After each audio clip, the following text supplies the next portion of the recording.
of the MMQB, Albert Breer, joining us one day ahead of the NFL schedule release. Yeah. Albert, welcome to the show, buddy. Hey, guys, what's happening? Not a whole lot, just waiting on this damn schedule. How about you? Yeah, I mean, I don't know. I'm done fighting. Like, I just, everybody makes such a huge deal out of this. And, this is one thing that I don't, really do a ton of reporting on until, the actual schedule itself comes out. It doesn't get me fired up the way it gets other people fired up. But that's okay, to each his own. So I actually think you're kind of on the right show for this because we analyze stuff. And listen, it's been a slow offseason, so we'll take just about any bit of breaking news that you got. Yep. But I think you're in the correct thing on this. I think the most interesting thing is strength of schedule and how that plays out. So you might be the right guy to ask about this because I think you probably care about this too.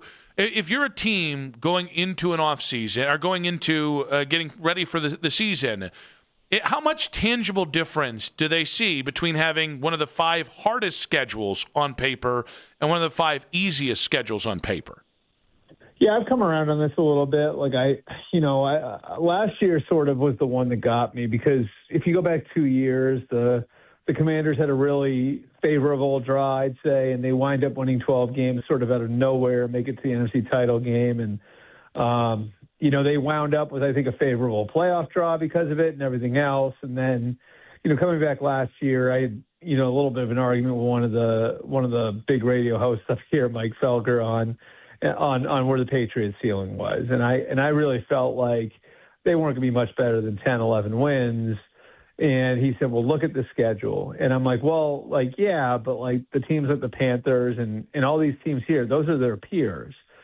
And I just say this, it didn't take much for them to level up, and get to 14 wins. And then, the depth of the conference wasn't what we thought it was going to be. Joe Burrow gets hurt, Lamar Jackson gets hurt, Patrick Mahomes gets hurt. And the makeup of the conference was different than we thought it would be. The schedule was a layup for them, and they get to a Super Bowl. So I think it does matter, but we already know who the opponents are. The other thing about it is, with some of these teams that have the easier schedules that might be looking at a turnaround, I also think it's starting to make a difference in, the amount of 1 o'clock Sunday games you have, just in that it allows you some more normalcy where some of these other teams are getting thrown in a blender, and they're playing on Wednesdays and Thursdays. And, I know there's one team that everybody's going to see tomorrow that I believe is going to wind up playing on 6 of the 7 days of the week, And so the better a team you are, the more likely that sort of thing is to happen to you. And, if it does happen to you, then I think it's going to take a toll on your team. Whereas if you're playing on Sunday at 1 most weeks, there's going to be less wear and tear, especially when your schedule isn't as difficult. So that's sort of where I stand on that. I do think it can make a difference. Yeah, and Albert, last year the Browns we had no primetime games, and I think everyone's trying to figure out how many we will have this year. There's a couple really interesting games potentially on the docket. A return game against Baker Mayfield is interesting. A game against Kevin Stefanski is interesting.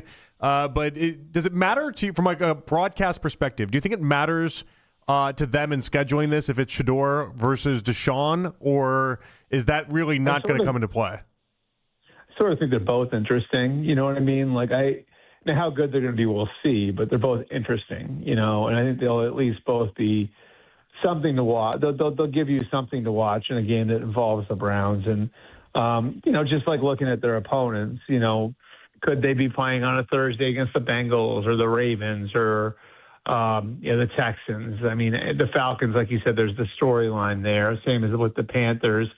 I could see something like that happening for sure. So my guess is they wouldn't go 2 years in a row without another primetime game. My guess is they would probably shoehorn the Browns into one of those Thursday night slots, but we'll see what happens.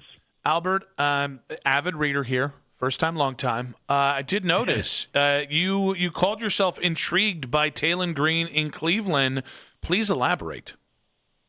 Yeah, so I think this is more about kind of where the Browns are at with their coach, and I really think it's a fascinating thing when you look at the variety of quarterbacks that Todd Monken's worked with. And I know, that's sort of relatively well known, but until I really kind of went back through his history, and saw like all the different types of quarterbacks he's worked with, I mean, it's really interesting. You go back to the first time he was in the league, and he worked with David Garrard in Jacksonville. He's a receivers coach, but he's on that side of the ball with him. Then you go to Oklahoma State, he's with Brandon Weeden.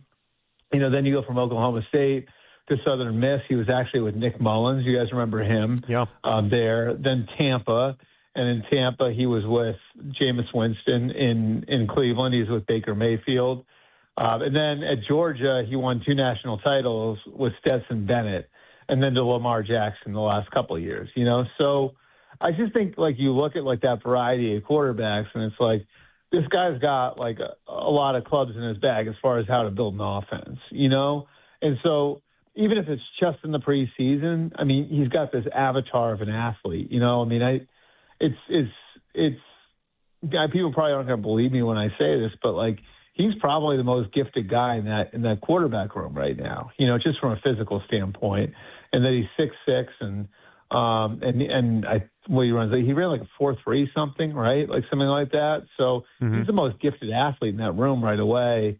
And so, I mean, I think it at least could keep it fun during the preseason. I don't know how much he's actually going to play when it counts, but I think it's interesting all the way around. Yeah, it was a 4.36 I think it was the second fastest time for a quarterback in combine history, trailing just Michael Vick. So, like, I mean, there's a lot there that they could obviously attach themselves to. But then it goes back to the obvious question: like, if he's this physically gifted and he's this and he's so great in all these areas, what happened? Because one coach said to me that, like, before the draft, that if you're sitting with him in the living room and you ask him to throw it to you, it's apt to go through the window. So, like, I mean, I think that's really what it is. I mean, and look, like, sometimes that stuff can be fixed, you know what I mean? But it's hard. Can you teach a guy to be more accurate? You can clean up some things with his delivery, his feet, all of that. It's not impossible, but it's not all that common. So, I think at this point he's still looked at like a guy who's, a more talented athlete than he is a quarterback. And, he was at 2 different schools and played a lot of football. And so the fact that he's still at this point where he kind of looks raw as a quarterback would maybe be an indication that's just who he is at this point. Albert, I'm gonna use the Browns as the basis, but I can give you an example. After going through the entire offseason, I'm actually secretly impressed with what the Bengals have done on defense, and it started to challenge the notions that I had even through like free agency. Like, I look at the whole body of work and I think, oh, they might have gotten close to where they need to be. So to then spin that forward to the Browns, I know the Browns weren't necessarily hopeful they could upgrade on the quarterback spot, but do you think the Browns have enough talent to win in spite of the quarterback position after what they did this offseason? I think this is another year for them of developing young talent, of building assets, and I think that's going to be kind of an ongoing thing, and continuing to invest in the future. And, so look, I think on the field what that means is really kind of pouring into Mason Graham and pouring into Harold Fannin and pouring into Carson Schlesinger. And, now, of course, on offense, you've got 2 young receivers, Casey Concepcion and Denzel Boston, and Spencer Fano at left tackle. And so, I think the hope is, and look, I give them credit because, you look at what's happened in Pittsburgh and kind of where Pittsburgh keeps doubling down on an aging core. I give the Browns some credit for, looking at it and saying, okay, the Myles Garrett, Denzel Ward core has sort of started to age out. So, instead of just spinning our wheels, let's try to get younger and let's invest in younger players across the board. They got younger on the offensive line, way younger on the offensive line.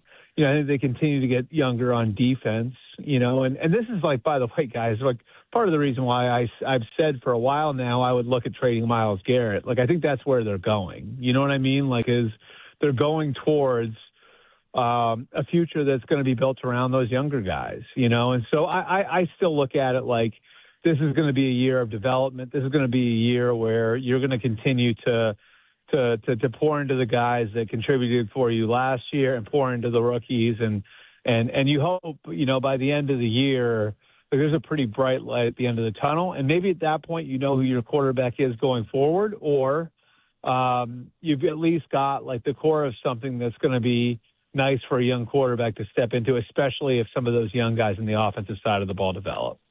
Albert, past couple of days, it feels like the players wanting high-quality grass fields convo has popped back up again. J.C. Treader has been obviously at the head of this, and with the FIFA World Cup games coming around, it gives them reason to tee off here. What do you see? Do you see the advantages of the conversation, or do you feel like – because there's some games, Albert, you watch, like the Steelers games, for instance. Some of these fields really are bad. I get what they're saying, but is something actually going to happen here? Let me ask you this. How many teams – in the NFL, when the weather's nice out, are practicing on turf? None of them. They're all grass. Right. And that's even though, follow me here. Mm-hmm. That's even though these are the same coaches that will simulate crowd noise at practice, right? That will simulate environmental conditions. They'll take them inside a bubble and turn the air conditioning down or the heat up to try to simulate the weather that they'll be going into. These coaches do everything they can to acclimate the players to whatever environment that they're going to be playing in, yet they're not doing it for the playing surface. Why do you think that is? The danger. Yeah, no, it's a good point. Yeah. You know what I mean? If what the NFL is trying to sell everybody is true, then it wouldn't be 32 out of 32 teams practicing on grass every single chance that they get. You know what I mean? And that's the problem I have with the NFL with some of this stuff. It's the same thing as where they're moving all the television like so many of the broadcasts into areas where you have to pay for them. I mean, it's just tell us what it is. These are all money-making decisions. These aren't about player safety or giving the fans a better product. Don't lie to us. You know what I mean? This is what this is, okay? And this goes back 25 years. When the Browns Stadium was built, how much did it cost? You guys remember? Wasn't it just over $1 billion? Here? Yeah. No, it was less than that. See, I think the Browns Stadium was $300 million or something like that. I know. Yeah. I just saw recently, I know NRG Stadium when they opened was $350 or something like that. 280 to 290 million. That. I was way off. Okay. Right. Okay, so $350 for NRG Stadium with a retractable roof, right? In 2002. 6 years later, Lucas Oil, which is sort of a similar stadium, cost almost $800 million in Indy. Then 2 years after that, MetLife opens, and this is in New Jersey, so it's a little different, but $1.6 billion, right? And now every stadium that opens is over $1 billion. So, basically, the owners, the cities, all these people have decided, it's not worth, we can't build a stadium and then just have it there at that cost for 10 football games. So you jam a zillion events into the stadium, right? You're trying to do everything you can to monetize the stadium, which they should be doing, right? Mm-hmm. And then you realize that grass can't hold up in that environment, right? So grass can't hold up in that environment. So what do? Do you spend more to fix the grass and to do more to try to find a way for the grass to work, or do you just lay turf down? Most of the teams have decided that they're just going to lay turf down. Well, I mean, to me, I look at the Packers, right, and you have no owner who's pocketing the difference, right? They're playing in Green Bay, Wisconsin. They rarely have issues with their surface. They pay for the surface that they have over in England that the Premier League teams play on, called Grassmaster. It's a hybrid surface. It's very expensive to maintain. You have to replace it a lot, but it works. But it's expensive, right? And so the Packers are pouring that money back into their football team. The Bills, right? Buffalo isn't going to have a ton of ancillary events. And Buffalo's made the decision, we're going to pour back into the football team, and we're going to pour back into the football stadium for the football players. So they're grass. Meanwhile, in Charlotte and Nashville, you have outdoor stadiums with turf. How does that make any sense at all? It doesn't, right? It doesn't, yeah. Well, the reason why is because in those places you have owners who are, again, focused on taking home the difference and what they'll save for the turf over grass. I want you guys, I'll give everybody out there, a homework assignment here. Google Bernabeu Stadium in Madrid and look up the field surface there And what they did to make grass work at this stadium, which I believe is the home to Real Madrid, that's where the NFL is playing now. They have like a field that's retractable that goes underneath the ground and has grow lights and watering and all that stuff underground. I mean, it's unbelievable. So, like, this stuff can work. It just costs money to do it, you know? And so you have to negotiate those sorts of things and everything with the players, of course. But, I mean, like, I just wish they would stop with the whole idea that there's no difference between grass and turf. That's not why you're doing this. Like, if all things were equal, you would lay down grass because your players like it more and because it is safer. If you just, I mean, call it what it is, which is a business decision, then, you know, we can all kind of handle it that way and everybody can work through it that way. But it is what it is. I mean, it's just these are decisions that are made based on each owner's bottom line. And, you know, in the end, like, you know, like, do the players have to give a little to get a little here? Maybe so. But, you know, I wish we could all just talk about that sort of thing on the level instead of being lied to about it. Albert, I'm surprised at how the Rossini-Vrabel story in one way or another continues to pop up. I think it's about 2 months into this thing. And one speculation that I see, and it is speculation, is that somehow maybe this could endanger Mike Vrabel's standing in New England as the head coach. Do you think there's a chance that Vrabel isn't the Patriots head coach in 2026 from here? No, unless there's some sort of other revelation. And, like, I'm not saying any of this is possible or on the radar or anything, but I mean, like, you can dream up what those scenarios might be, right? Like, I don't know. I mean, more comes out about the situation with Diana that drastically changes that story. There are other women, whatever it is. Like, you can dream up whatever you want to dream up about what would change it. I think the main thing would be, like, I think it would take like some major breach of trust between the Crafts and Vrabel that took place. And, like, to this point, I don't think that that's happened. Now, again, like, I'm not privy to the conversations that he's had with Robert and Jonathan Kraft, and whether or not those conversations have been completely truthful. Like I said, I don't know. But I think at this point, like, when you get to this point in a story like this where it's starting to do damage to the Patriots brand, and it's all people talk about when it comes to the Patriots, obviously it becomes an issue for the franchise. And I know how the ownership there loves Mike Vrabel. They've got a long-standing relationship with him, obviously. It goes back 25 years. And, like, those things are really – the foundation of most of those things are on trust. So, like, the only way I would see that anything happening here that affects his employment is if there is some sort of sea change in the story, right? And it and the whatever that revelation of that whatever that revelation is also some sort of breach of trust between the Crafts and Vrabel. In other words, have to be something that caught them surprised that they weren't aware of. Albert, really good stuff. And I want to tell you the power of Albert Breer is that when you said, I'm going to give you guys homework, Google Bernabeu Stadium in Brazil. I think JP did it, and I know Mac Robinson, our board op, did it, and he's not even talking on air. So you got some real pull in this town, buddy. Well, it's in Spain, not Brazil, but Spain. Did I say Brazil? I might just be an idiot.